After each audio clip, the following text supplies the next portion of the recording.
Halo semuanya, lanjut lagi nih guys, episode 2 dari drama Forecasting Love and Wither.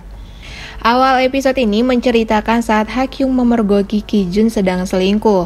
Ini nyes banget adegannya, pas hujan-hujan lagi.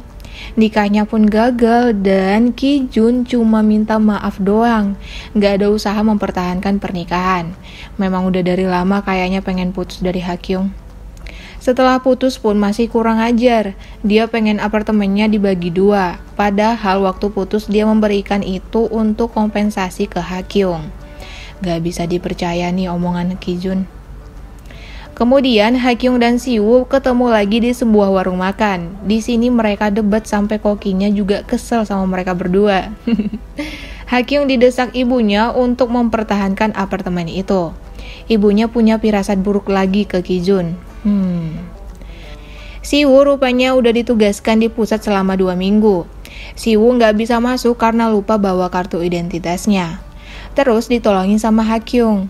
Lagi baik hati nih Hakyung. Saat Hakyung tahu Siwoo kerja di pusat, dia langsung menemui Pak Go. Ternyata ada Pak juga. Pak ditugaskan kembali di pusat dan masuk tim Hakyung. Hakyung kayak diusir ya, dia belum jawab tawaran ke Swiss, tapi Pak udah ditarik ke pusat untuk menggantikannya. Kasiannya Hakyung. Belum lagi dia akan kerja sama dengan Siwoo yang kemarin sempat debat. Pak dan Siwoo sama-sama kaget. Kemarin mereka adu pendapat, sekarang malah satu tim. Wah, pasti heboh nih tim divisi 2. Hakyung gak sengaja melihat Eugene yang sedang ngobrol sama teman-temannya. Eugene jadi pelakor bangga banget. Teman-temannya juga mendukung Eugene. Gak ada tampang-tampang bersalahnya lagi. Hakyung jadi bingung nih, memilih ke Swiss atau tetap di kantor ini. Sementara orang-orang masih sibuk ngegibahin hubungannya dengan Kijun. Balik ke ruangannya, ternyata Pak dan Siwoo udah debat lagi. Makin seru nih tim mereka. Sukho dan yang lainnya lagi gosipin Hakyung yang akan pergi ke Swiss. Terus si Siwoo mau ikutan, mereka langsung bubar deh, kasihan amat Siwoo. Kali ini mereka rapat tentang suhu angin yang turun drastis. Siwoo belum ikut rapat karena masih anak bawang guys. Setelah dapat keputusannya, Hakyung harus melaporkan ke bagian media. Gak bisa nolak dong Hakyung, karena ini berkaitan dengan kerja. Tapi Eugene ini nyebelin banget.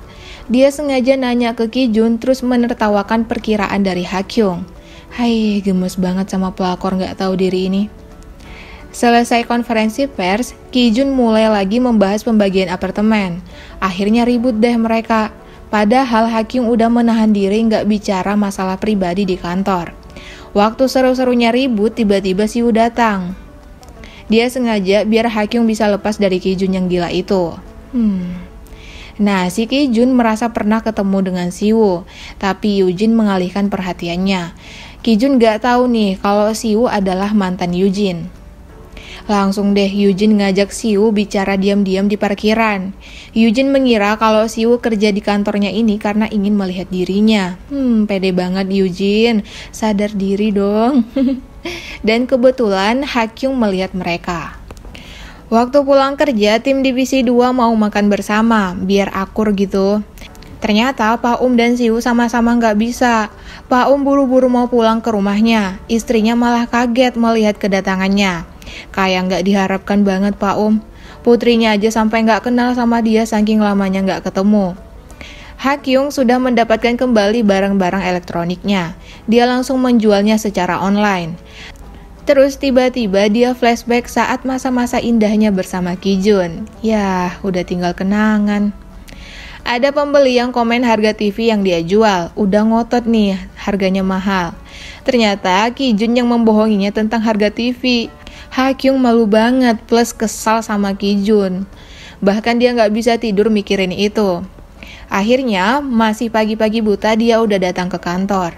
Saat sibuk menganalisis cuaca, Siwoo pun datang. Siwoo rupanya ingin kerja ke pusat itu, ingin melihat langsung bagaimana keadaan Hakyung yang gagal nikah.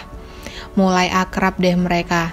Siwoo juga berharap Hakyung gak pergi ke Swiss jika hanya ingin menghindari Kijun.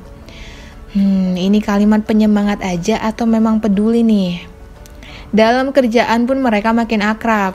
Karena pendapat Siwoo memang masuk akal, apalagi kan Hakyung pinter dalam menganalisis juga.